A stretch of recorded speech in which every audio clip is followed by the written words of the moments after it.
Oke, baik. Assalamualaikum warahmatullahi wabarakatuh. Selamat datang kembali di channel di Sabar Ngoding. Jadi di channel ini kita akan membahas tentang dasar kode ignitor 3 yang ke part 2. Sebelumnya part 1 kemarin kita sudah membahas tentang pengenalan kode ignitor ya. Kemudian bagi yang teman-teman baru bergabung di channel ini ataupun baru menemukan channel ini, silahkan klik terlebih dahulu link pojok sebelah kanan di atas untuk menonton part satunya agar tidak gagal paham dan pembelajaran kita terstruktur. Jadi di part 2 ini ya, kode ignitor 3, sebelum kita membahasnya, mari saya mengajak kembali untuk teman-teman jangan lupa like dan subscribe serta share video ini ataupun YouTube channel ini agar channel ini semakin semangat dan berkembang secara cepat ya. Karena di sini kita belajar ya, sama-sama belajar dan ini dan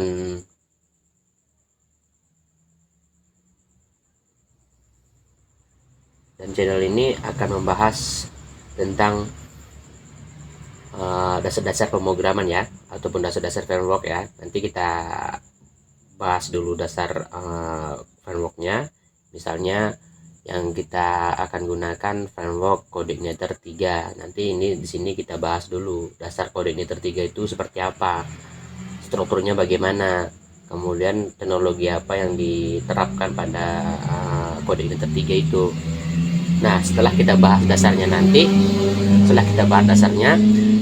kemudian nanti kita akan membuat salah satu ataupun sebuah proyek sederhana ya, yang menyimpan CRUD ya, create update read update dan delete. Jadi teman-teman bisa nanti belajar di sini saja ya, ataupun di channel lain boleh juga, tidak masalah kan, mungkin channel lain lebih populer. Jadi untuk teman-teman sebelumnya jangan lupa like dan subscribe ya, kemudian share kepada teman-temannya agar teman-temannya tahu channel ini hadir untuk kita bagi yang untuk pemula. Nah, di sini kita akan membahas kode ignitor 3 part 2, yaitu mengenal foldernya, kemudian fungsi-fungsinya. Oke, mari kita lihat. Nah, di daftar isi poin materi kode ignitor 3 part 2 mengenal folder dan mengenal fungsinya. Yuk kita lihat lagi. Nah, sebelum kita membahas tentang pengenal folder dan fungsinya, alangkah baiknya teman-teman mendownload terlebih dahulu file kode ignitor versi 3 di link berikut ya. Linknya nanti teman-teman ini copy aja ya, copy aja link ini.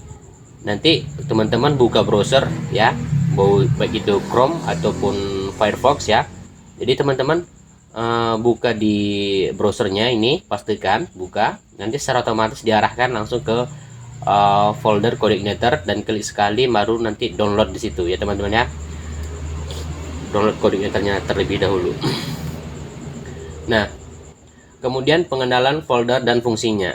Setelah kita mendownload file kode ignitor 3, maka kita mengekstraknya terlebih dahulu ya, supaya kita nanti dapat melihat struktur foldernya apa saja kan gitu, apa saja struktur folder di kode ignitor 3 ya. Nah, nanti jika sudah kita mengekstrak filenya, maka kita akan dihadapkan ataupun ditampilkan beberapa folder seperti ini ya. Yang di sini yang pertama ada folder application. Di dalam folder application itu ada beberapa folder lagi ini sampai L ya. Folder-folder ini berperan penting ya pada application ini ya.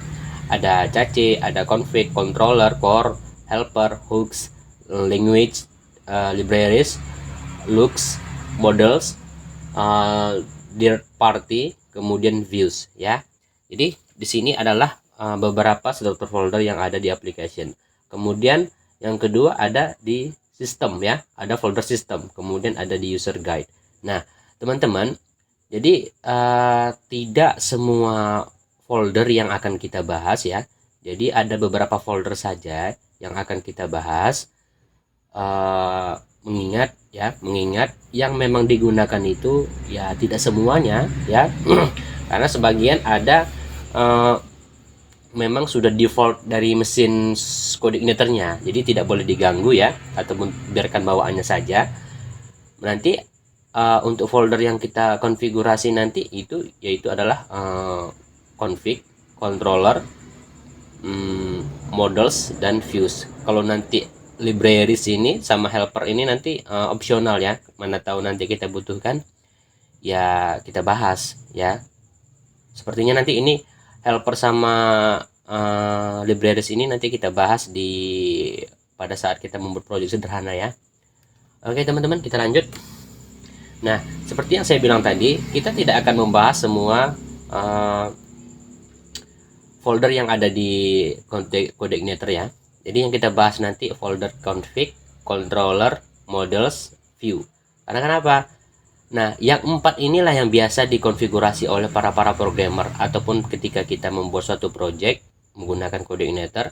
Hanya beberapa folder ini ya, yang 4 folder ini yang biasa di konfigurasi ataupun di setting ataupun di kotak-katik ya teman-teman ya. Nah, di sini bisa baca dulu terlebih dahulu teman-teman ya. Teman-teman bisa baca dulu ya agar tidak gagal paham. Nah, setelah itu baru kita next lagi. Nah, di sini kita akan membahas dulu terlebih dahulu folder. Yang pertama folder config kan gitu, yang kita bahas nanti. Di bawah ini adalah beberapa file yang ada pada config. Nah, yang pertama autoload.php, config.php, database.php, root.php. Jadi teman-teman, maksudnya ini adalah, nah, keempat file ini ataupun di dalam folder config ini, hanya 4 file saja yang akan kita konfigurasi. Sebenarnya ini masih banyak ini ya. Di dalam folder config itu masih ada beberapa file ya yang terdapat di dalam folder config. Tapi yang biasa digunakan ataupun yang biasa dikonfigurasi itu adalah yang 4 ini. Ya, teman-teman ya. Yang 4 ini. Jadi teman-teman bisa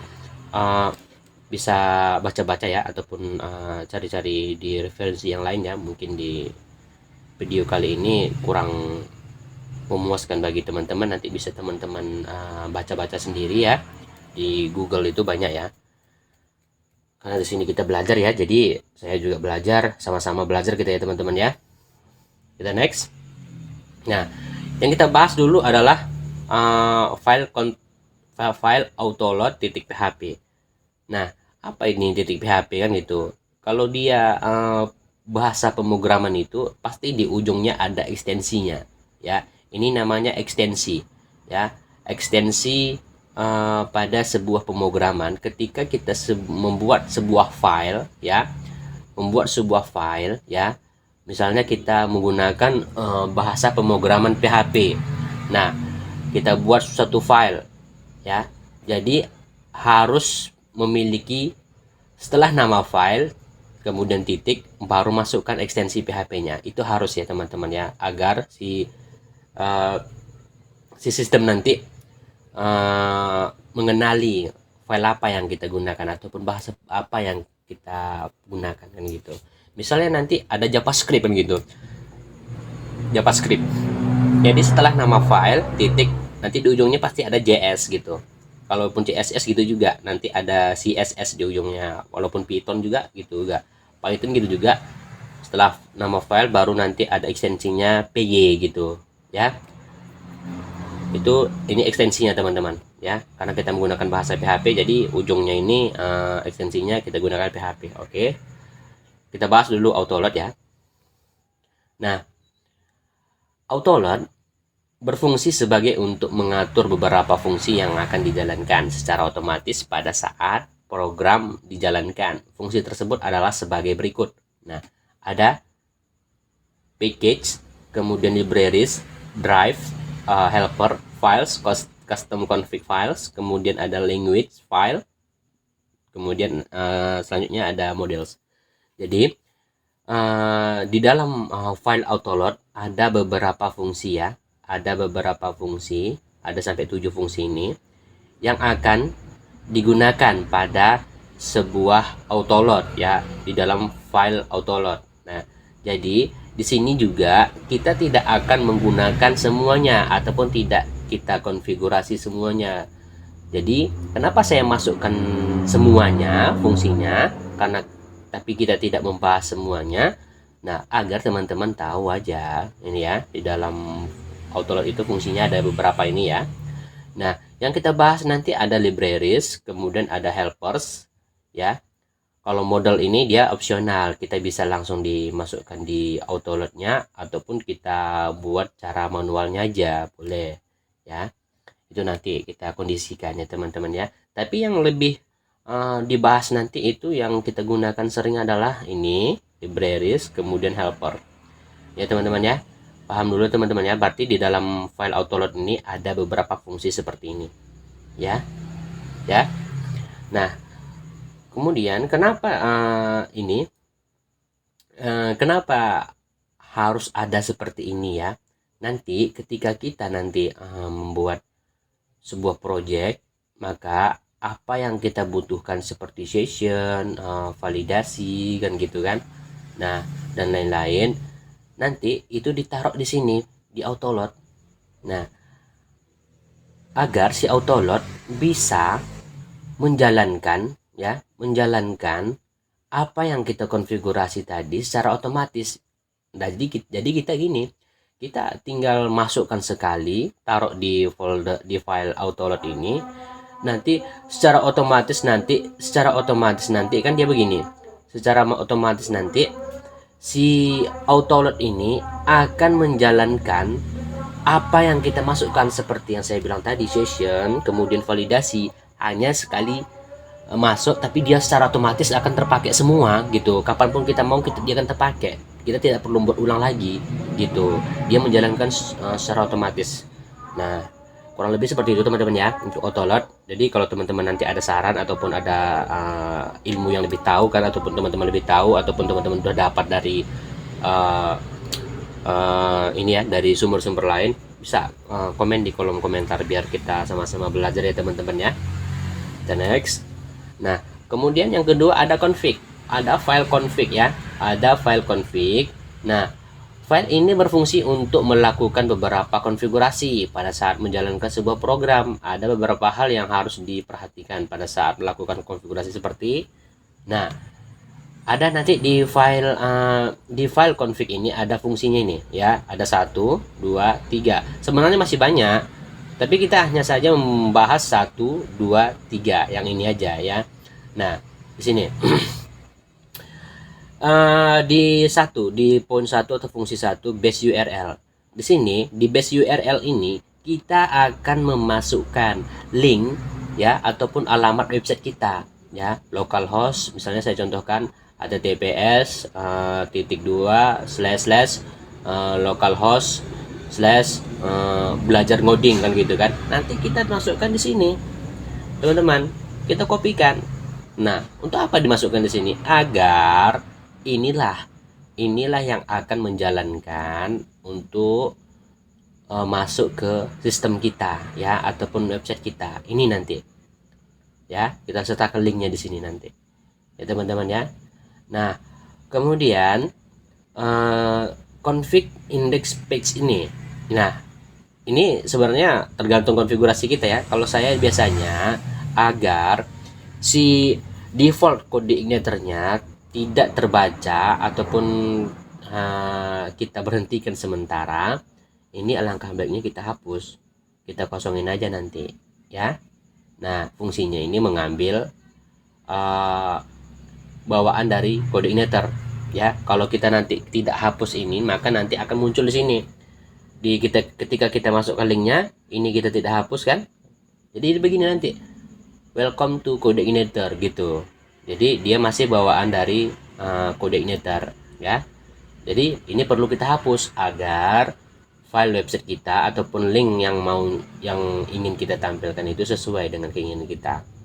Nah, kemudian encryption ya. Key ini jadi dia ini opsional juga ya. Kalau saya ini jarang saya pakai, tapi kalau untuk teman-teman boleh ya. Ini dia mengenkripsi semua nih ya, di enkripsinya di link itu. Jadi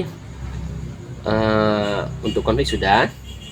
Kalau nanti teman-teman ada saran lagi ya, ataupun teman-teman lebih tahu, boleh kita sama-sama belajar, komen di kolom komentar. Nah, kemudian selanjutnya ada database. Nah, database ini berfungsi sebagai untuk menghubungkan antara file database pada sebuah website ke program ataupun codingan kita guna menyimpan dan mengelola data secara efisien. Nah, ada beberapa fungsi yang harus dikonfigurasi adalah sebagai berikut kan gitu. Nah, jadi sebelum kita bahas fungsinya, jadi database ini berfungsi untuk menyimpan dan menghubungkan ya, menghubungkan dan menyimpan data-data yang akan kita butuhkan. Misalnya kita butuh data siswa, data guru kan gitu, data kantor, pokoknya segala data nanti akan disimpan di dalam database. Nah, database ini, jadi kita perlu juga yang namanya database ini, kita perlu konfigurasi pada file database.php. Nah, yang perlu dikonfigurasi itu adalah yang pertama hostname. Ya, hostname itu biasanya pastinya kalau dalam bentuk offline ya, itu hostname dia. Ya, sebelum kita online kan dia posisinya hostname ini dia bentuknya localhost gitu ya. Nanti titik 2 localhost. Baru username. Username ini default ya. Titik 2 root ya. Root username yang ada di file php-admin kita ya, ataupun di php-admin kita. Kalau ada pakai username, kalau bawaannya dia root. Kalau kita ada rubah ya pasti masukkan nanti sesuai dengan password yang Anda buat. Kemudian username yang kita buat. Kemudian ada password. Password ini kalau dia default dari php-admin dia kosong ya. Kosongin aja.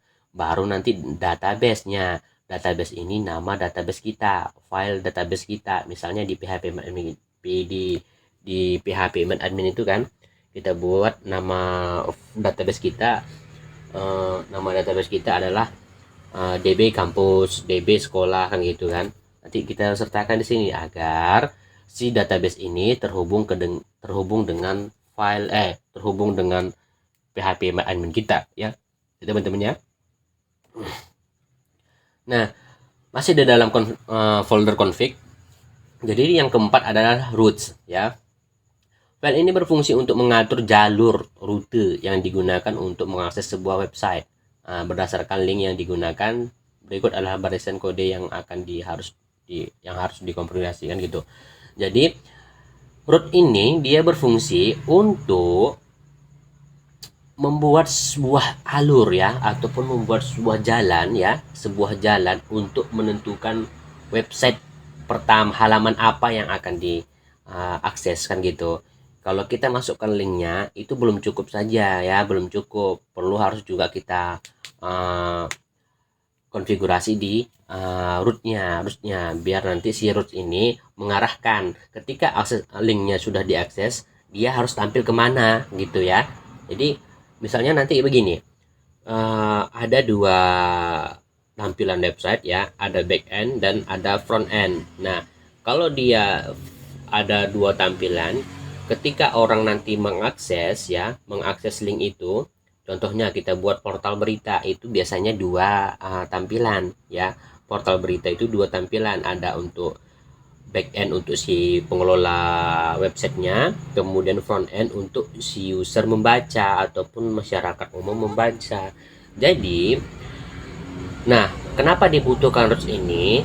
Agar ketika link itu diakses, link portalnya diakses, apa yang akan ditampilkan terlebih dahulu? Yang pertama, kalau dia portal berita yang ada front end dan back endnya, pastinya terlebih dahulu itu ada yang ditampilkan itu adalah front endnya. Tidak mungkin ketika seorang masyarakat lain yang bukan dari bagian portal berita itu, atau bukan adminnya, atau bukan pengurus beritanya.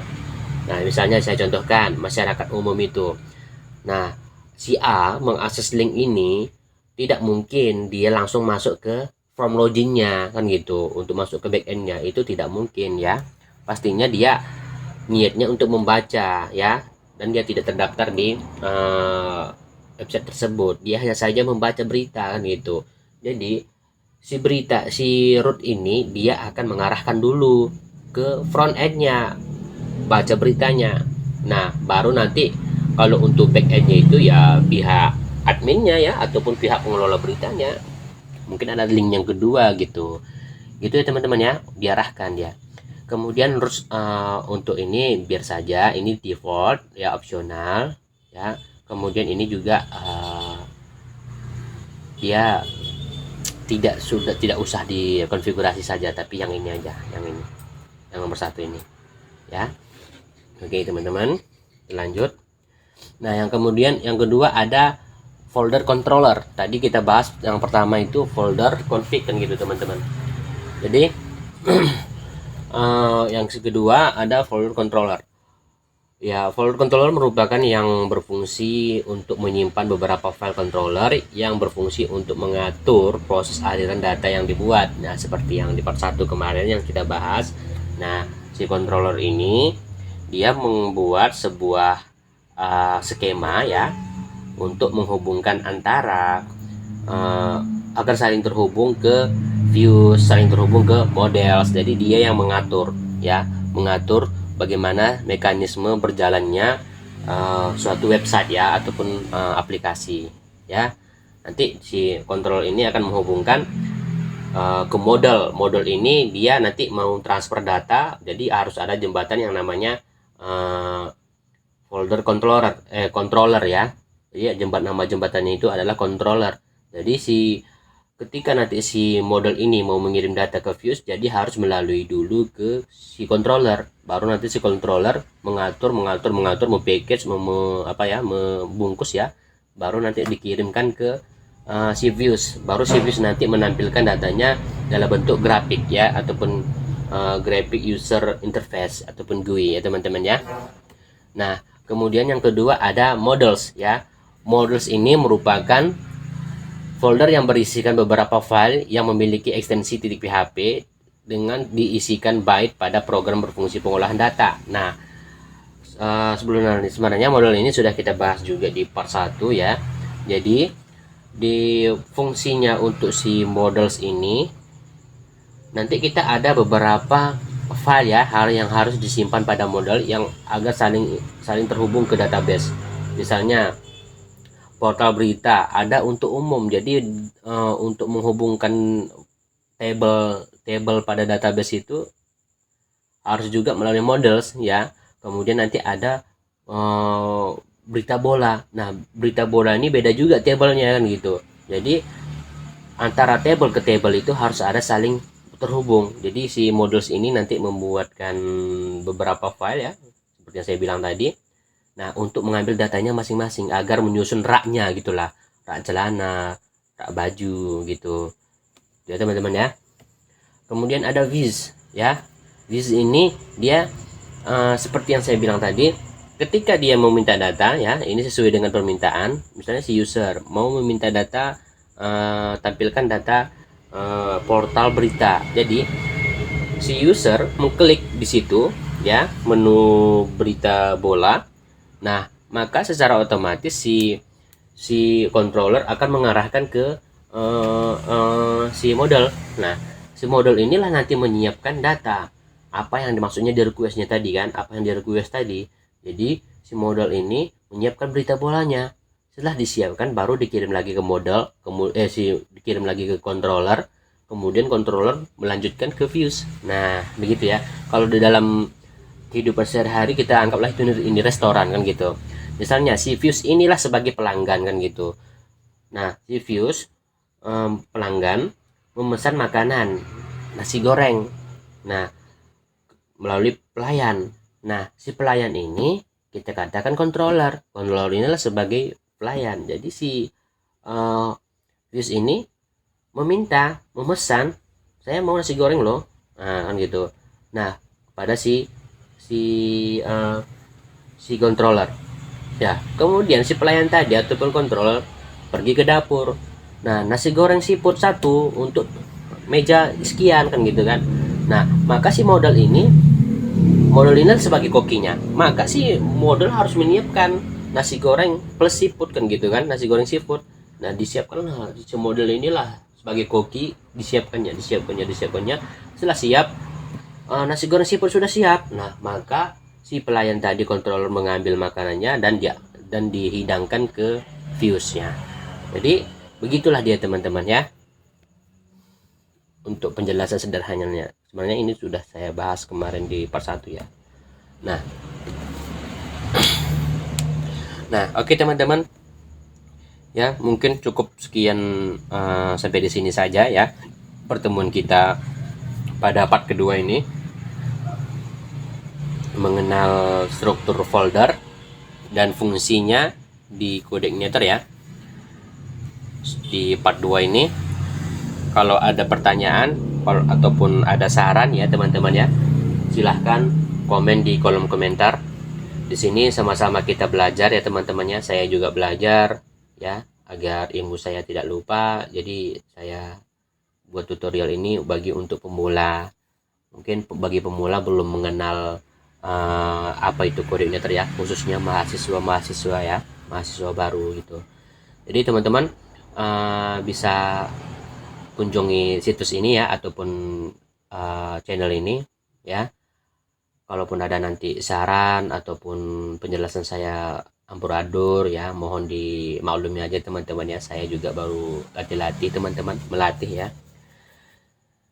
Jadi terima kasih ya teman-teman ya. Sebelumnya jangan lupa like dan subscribe ya, serta share kepada teman-temannya agar teman-temannya tahu bahwasannya channel ini hadir untuk kita para pemula ya, khususnya mahasiswa. Jangan lupa di like dan subscribe agar channel ini semakin berkembang secara cepat ya. Jadi saya pun semangat membuat tutorial untuk teman-teman ya. Untuk part ketiganya nanti kita akan membahas cara instalasi ya, Codeigniter ya. Nanti untuk link localhost-nya SAMPP yang kita gunakan nanti saya sertakan di modulnya nanti teman-teman ya, ataupun di link deskripsi teman-teman. Jadi teman-teman bisa buka di situ dan download dulu XAMPP-nya sebagai localhost-nya nanti kita buat. Oke teman-teman ya, cukup sekian dan terima kasih. Assalamualaikum warahmatullahi wabarakatuh.